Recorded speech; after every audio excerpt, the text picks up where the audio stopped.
Hello everyone. तो दोस्तों, भारतीय डाक विभाग के अंदर ग्रामीण डाक सेवक का एक नोटिफिकेशन निकला है। इसमें 3 अलग-अलग पोस्ट हैं। आप देखेंगे तो ब्रांच पोस्ट मास्टर है। हाँ, ब्रांच पोस्ट मास्टर है, असिस्टेंट ब्रांच पोस्ट मास्टर है और डाक सेवक है। इसमें कौन अप्लाई कर सकता है? इसमें 10वीं जिनके पास है वो अप्लाई कर सकते हैं। और इसमें सिलेक्शन के लिए कोई एग्जाम भी नहीं होता है। 10वीं के मार्क्स के आधार पे ही आपका सिलेक्शन हो जाता है। ठीक है। और इसमें जो एज लिमिट है वो 18 से 40 साल की है, तो उसका भी कोई पंगा नहीं है। अब मैं पहले एक बात बता देना चाहता हूं, जो बच्चे अभी फ्रेशर हैं उनको इस फॉर्म को भरने की जरूरत नहीं है। क्यों? क्योंकि आपने अभी अभी अपनी जर्नी स्टार्ट की है, तो आप कोई अच्छी जॉब को तलाशिए। लेकिन जो बच्चे काफी सालों से तैयारी कर रहे हैं, अपने आप को सपोर्ट करना चाहते हैं, फाइनेंशियली इंडिपेंडेंट होना चाहते हैं, तो महीने की 15 से 16 हजार रुपए की सैलरी आपको इस डिपार्टमेंट के द्वारा मिल जाएगी। बहुत ज्यादा वर्कलोड भी नहीं है। मैंने अपने एक स्टूडेंट से बात भी की थी और उससे पता किया कि भाई क्या क्या इसमें काम करना पड़ता है और किस प्रेफरेंस में आपको पोस्ट को रखना है। क्योंकि ब्रांच पोस्ट मास्टर, ये तीनों के तीनों पोस्ट की सेम ही क्वालिफिकेशन है और सेम ही सिलेक्शन पैटर्न है। मतलब 10वीं के आधार पे ही सिलेक्शन होगा और 10वीं पास ही चाहिए इसमें तीनों के लिए। लेकिन जब आप फॉर्म भरेंगे तो प्रेफरेंस लगाना रहेगा। तो प्रेफरेंस किस ऑर्डर में लगाएंगे? अकॉर्डिंग टू जॉब प्रोफाइल की जॉब कैसी है, तो हम उसकी बात करते हैं, पहले समझ लेते हैं। अच्छा, जो फॉर्म भरना स्टार्ट हो रहे हैं भाई, वो 2 सितंबर से 21 सितंबर तक फॉर्म भरे जाएंगे और रजिस्ट्रेशन की डेट 31 अगस्त से 19 सितंबर तक है और इसी में सितंबर के महीने में फॉर्म भरे जाएंगे, तो ये ध्यान रखिएगा। और एग्जामिनेशन फीस भी ज्यादा नहीं है, मात्र 100 रुपए एग्जाम फीस है। ये वीडियो बनाने का सोल पर्पज ही इसलिए है क्योंकि बहुत सारे कैंडिडेट सालों से तैयारी कर रहे हैं, तो वो सोचते हैं कि अब मैं कहीं प्राइवेट नौकरी पकड़ लेता हूं, उसके साथ मेरी अर्निंग भी हो जाएगी और तैयारी भी कर लूंगा। तो वो चीज ना करते हुए आप इस नौकरी को पकड़ के अपनी तैयारी आसानी से कर सकते हो। ठीक है। तो देखो, यहाँ पे जॉब प्रोफाइल बताया गया है ब्रांच पोस्ट मास्टर का। क्या लिखा है? Day to day postal operations of branch post office. मतलब ये ब्रांच पोस्ट मास्टर है, जो पोस्ट ऑफिस है उसका हेड। तो इसको वहां पे पूरा का पूरा मैनेज करना है। जो डोर डिलीवरी होती है वो इसको नहीं करनी, ब्रांच पोस्ट मास्टर को। ठीक है। और marketing and promotions of products and services, है ना? तो जो भी सरकार के द्वारा आपको निर्देश दिए जाएंगे उसके हिसाब से आपको इन सब कामों को करना रहेगा।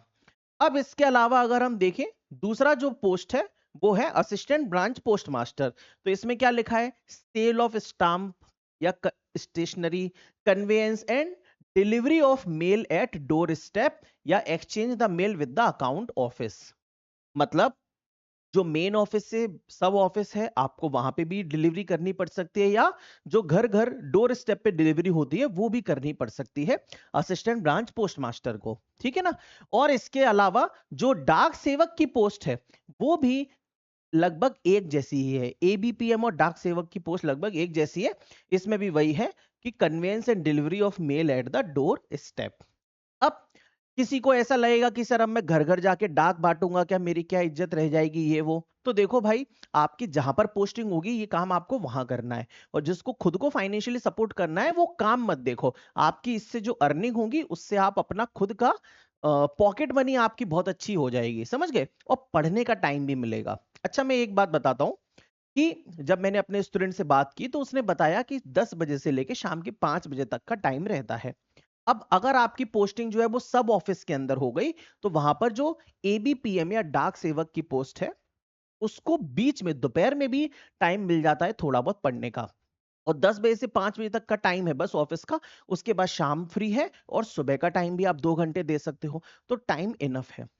अच्छा, जो ब्रांच पोस्ट मैनेजर है उसकी पोस्ट जो है ना वो थोड़ी सी हेक्टिक है, क्योंकि वो पूरे पोस्ट ऑफिस को संभाल रहा है, तो उस पर थोड़ा सा एक्स्ट्रा प्रेशर रहता है। क्लियर है ना? तो जब आप प्रेफरेंस भरोगे तो अपने हिसाब से भरिएगा कि एबीपीएम या डाक सेवक आपको ऊपर भरना है या फिर बीपीएम को आपको प्रेफरेंस में भरना है। मैंने आपको जॉब प्रोफाइल समझा दिया। बीपीएम को, ब्रांच पोस्ट मैनेजर को डोर डोर डिलीवरी नहीं करना है, वो एबीपीएम और डाक सेवक को करना है। अगर आप वो नहीं करना चाहते तो बीपीएम ऊपर भरिए।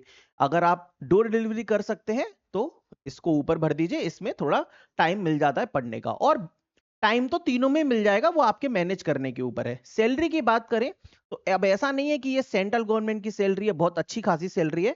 इसमें जो बेसिक पे है बीपीएम का वो 12,000 है से 29,380 मैक्सिमम, और एबीपीएम या डाक सेवक का 10,000 है। तो इसमें जो सैलरी आपके हाथ में आती है वो लगभग 15 से 16,000 के बीच में आती है और इसमें लगभग 18 से 19,000 के बीच में आती है। ठीक है, क्लियर? तो जिस स्टूडेंट मतलब जो स्टूडेंट ऑलरेडी इसमें जॉब कर रहा था उसको एक्सपीरियंस था, मैं उसी से बातचीत करके आपको ये सब बता रहा हूँ। एज लिमिट मैंने आपको बताई थी, 18 से लेकर 40 साल की एज लिमिट है जनरल की, तो कोई पंगा नहीं है उसका। ठीक है, और एजुकेशनल क्वालिफिकेशन इसका बहुत ही सिंपल है, सिर्फ आपको 10th पास होना पड़ेगा, बस 10वीं पास। क्लियर है? और जो सिलेक्शन होगा वो भी सिर्फ और सिर्फ 10वीं के मार्क्स के आधार पे ही होगा, कोई पेपर आपको नहीं देना है। ठीक है, चलिए तो इसमें हम नीचे चलते हैं फटाफट, और भी कुछ इंपॉर्टेंट चीजें हैं। तो ये देखिए, हाँ, हाउ टू अप्लाई। तो हाउ टू अप्लाई तो वेबसाइट है, तो उसमें अप्लाई कर सकते हैं। सिलेक्शन क्राइटेरिया कि एप्लीकेंट्स को शॉर्टलिस्ट किया जाएगा सिस्टम जनरेटेड मेरिट लिस्ट से, 10वीं के मार्क्स के आधार पे आपको शॉर्टलिस्ट किया जाएगा। ठीक है, तो बहुत सारे बच्चे इसमें अप्लाई करते हैं और इसका कट ऑफ भी काफी ऊपर चला जाता है, क्योंकि 10वीं पास तो लगभग हर एक पढ़ने वाला बच्चा है ना, ऐसा। फिर इसके बाद इसमें कोई physical eligibility test, physical efficiency test ऐसा भी कुछ नहीं होता।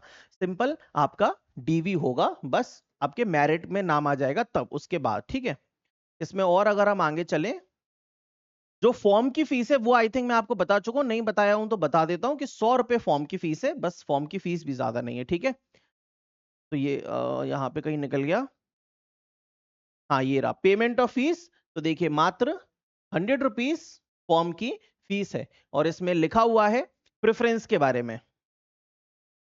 अच्छा, आपको फॉर्म कहां से भरना है? तो होता क्या है कि इसमें अलग अलग डिविजन्स आते हैं। ठीक है, अलग अलग डिविजन्स आते हैं, तो आपको किसी एक ही डिवीजन के अंदर जितनी भी पोस्ट दे रखी है उसको ऑर्डर में सिलेक्ट करना होगा। जब फॉर्म ओपन हो जाएंगे तो अगर लगेगा कोई कंफ्यूजन है तो मैं एक अलग से और वीडियो बना दूंगा। ठीक है भाई, तो 100 रुपए की फॉर्म फीस है, डिवीजन सेलेक्ट कर लेंगे जब फॉर्म की लाइंस ओपन हो जाएंगे 2 सितंबर से तब। ठीक है दोस्तों, तो एक बैकअप ऑप्शन के जैसा आप इसको देख सकते हो, है ना, बस यही मेन पर्पस था, और बाकी आप बाकी एग्जाम्स की तैयारी तो कर ही रहे हैं। ठीक है, तो वीडियो को लाइक कर देना भाई, चैनल को सब्सक्राइब कर लेना for latest recruitment updates. Thank you.